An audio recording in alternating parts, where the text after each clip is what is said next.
आज महाप्रभुंकर इच्छा क्रमे निर्देश क्रमे पुरी जिलापाल भाव में जॉइन करने डेफिनेटली आमर कोटि कोटि महाप्रभुंकर श्रद्धालु मानकर एटा बहुत बड़ पर्व रथ यात्राटा एवं मु आशा करुच्ची समस्त सहयोग रे भक्त मानकर भक्ति रे आमर रथ यात्रा जोटा अच्छी बहुत भलरे संपन्न हो बोली आशा रही विश्वास रही से दिगरे जहाँ भी दरकार पड़े प्रशासन सब प्रयास करा आपण मानकर सबू सेवायत मानकर निजोग मानकर समस्त आम जो सहयोग कामना करुचे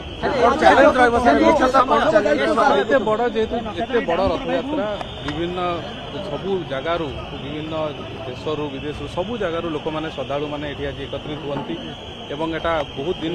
चलो एटा सुनाबेश नीलाद्रि विजय पर्यंत यार विभिन्न परंपरा रही आम आशा कर प्रत्येक जिन तार जो नियम हिसाब से हवा कथा से हम श्रद्धालु मैंने भल एक्सपीरियंस प्रशासन तरफ सब प्रकार अथे कथे जिते कष्ट करा पड़े जिते चेष्टा करा पड़े आम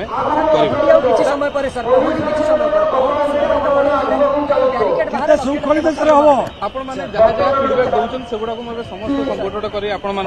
शुणुची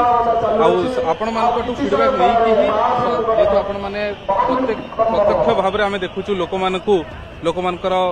भल मंद सबू जिनस आनिक आपण मैंने निज चैनल रे निज पेपर में देखुच।